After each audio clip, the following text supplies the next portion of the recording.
Bonjour à tous. Bonjour à toi également. Pour le comprendre, c'est la différence. Mais ça ira, Inch'Allah. La prochaine fois sera la bonne. Au lieu de Mambaïda, c'est Mamboy Diao qui s'est déclaré candidat à la candidature pour l'élection présidentielle 2024. Parallèlement justement à la candidature de Amadouba, justement, qui sera en tout cas là l'homme fort, le dauphin du président Macky Sall sur la coalition Benno Bokk Yakaar pour l'élection présidentielle de 2024. Le journal Sud Quotidien qui en a parlé ce matin. Regardez le journal Barassa. Ce matin, Mamboy a franchi la ligne rouge. Macky, le Limoges de la direction justement donc de la caisse de dépôt et de consignation. Encore une fois, Birahim, c'est les conséquences qu'il faut payer. Oui, mais bon, moi j'en ai parlé, je pense, hier. J'ai une question. Ça surprend qui? Pas moi en tout cas, ça ne me surprend pas, puisque il avait annoncé, il avait montré depuis un certain temps que il avait et il a plutôt des ambitions personnelles, des ambitions d'abord pour son parti, pour la coalition Benno Bokk Yakaar. Et j'ai suivi son discours hier, son propos.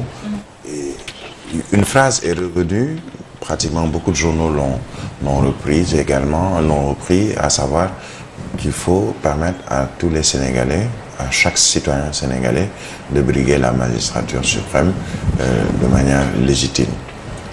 Il a le droit de rêver, comme d'autres ont le droit de rêver et de vouloir que ce rêve puisse s'accomplir.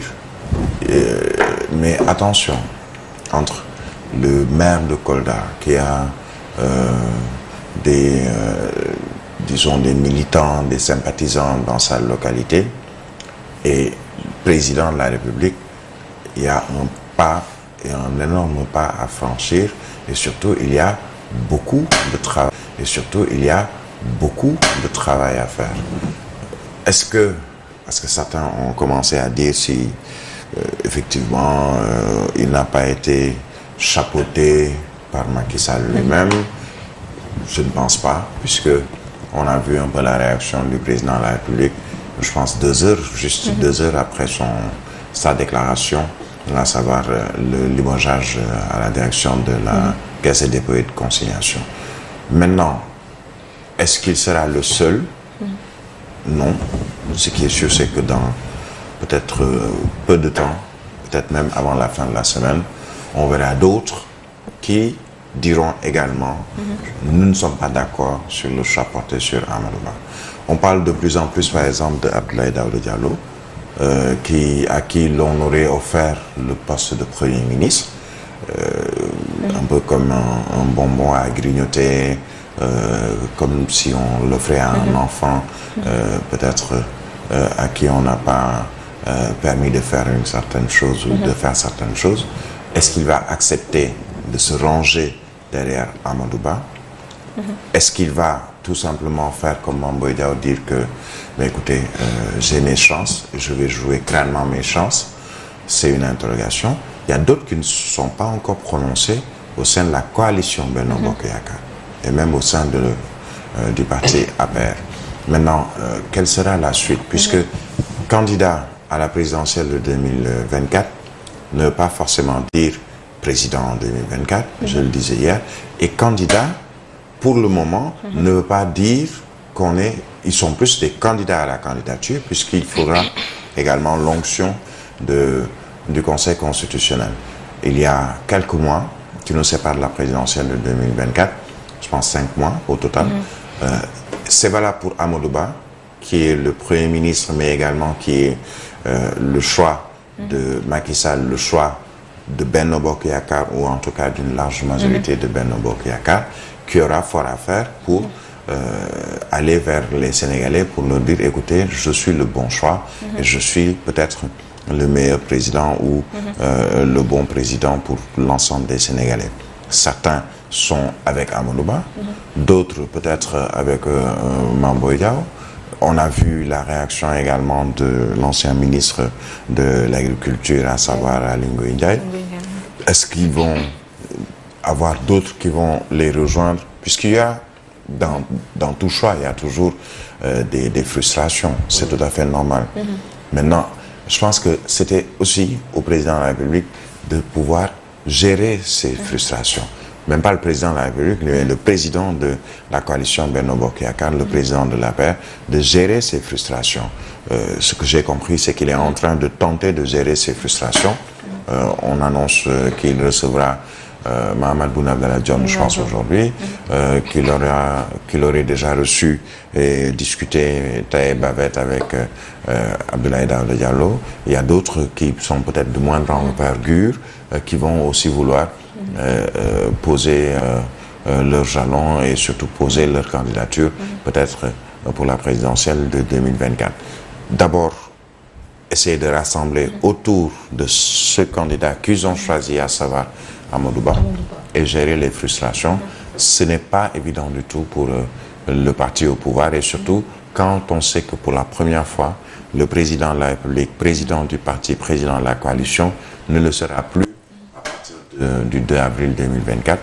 Alors certains se disent, mais écoutez, 5 mois, par exemple, le Mame Boye Diao, qui est le directeur de la CDC, se dit, mais écoutez, même si aujourd'hui je ne quitte pas la CDC, si aujourd'hui on ne me limoge pas de la CDC, il me restera peut-être 5 mois, puisque ce qui est sûr, c'est que le prochain président viendra avec son équipe, viendra avec ses directions, viendra avec ses hommes.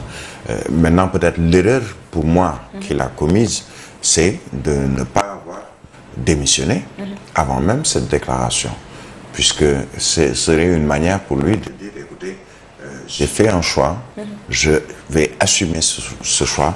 Et il avait annoncé qu'il allait démissionner, ou en tout cas qu'il allait réfléchir par rapport au choix plutôt qui sera fait. Il fallait démissionner.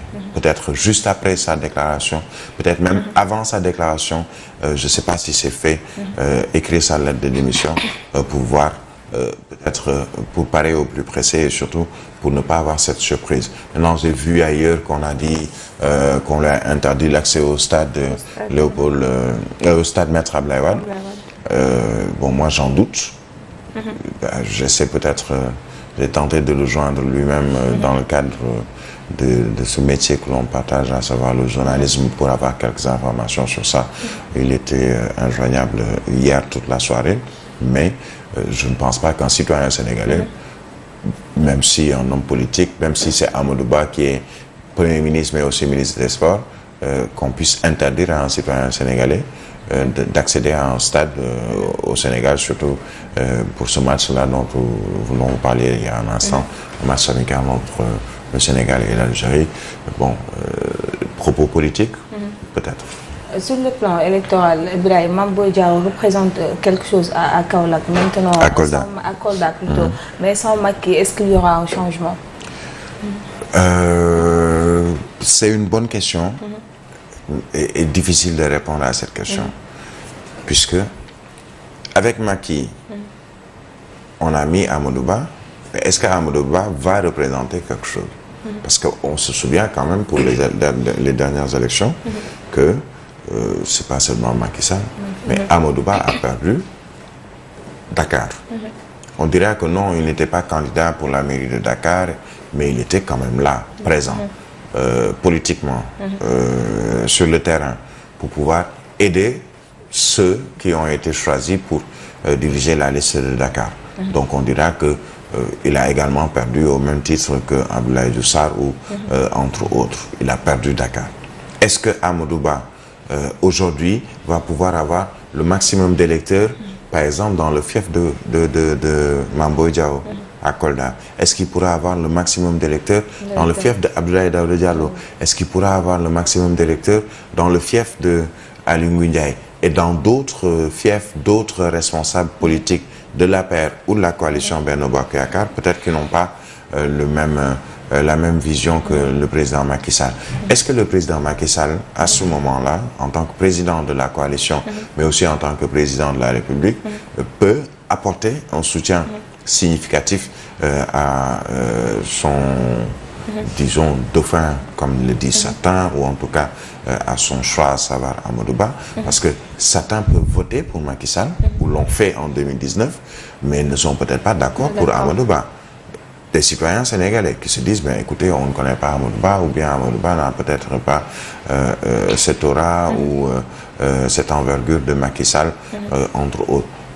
D'autres diront, mais écoutez, aujourd'hui, mon choix, c'était Macky Sall. Maintenant qu'il ne sera plus président, mais j'ai la liberté de pouvoir aller voter pour un autre camp ou une autre personne, même dans l'opposition. Donc, ce qu'il faut, c'est déjà qu'ils puissent réussir le parrainage, tous les candidats, pas seulement de la mouvance présidentielle ou ceux qui sont supposés de la mouvance présidentielle, mais tous les candidats, même ceux de l'opposition, doivent d'abord réussir le parrainage, puisque c'est l'un des filtres, ou le filtre peut-être le plus important, puisque bon, pour ce qui concerne la caution, on sait que ce ne sera pas trop compliqué. Mame Boye Diao peut rapidement, très aisément verser une caution, Amadou Ba, d'autres également, pratiquement tous. Mais sur le parrainage, c'est là la question qui va se poser, et surtout, c'est le grand défi pour tous ces candidats du pouvoir comme de l'opposition. D'accord. Merci à toi, Lamine Senghor. Merci à toi. C'était la une des journaux, paru ce mercredi.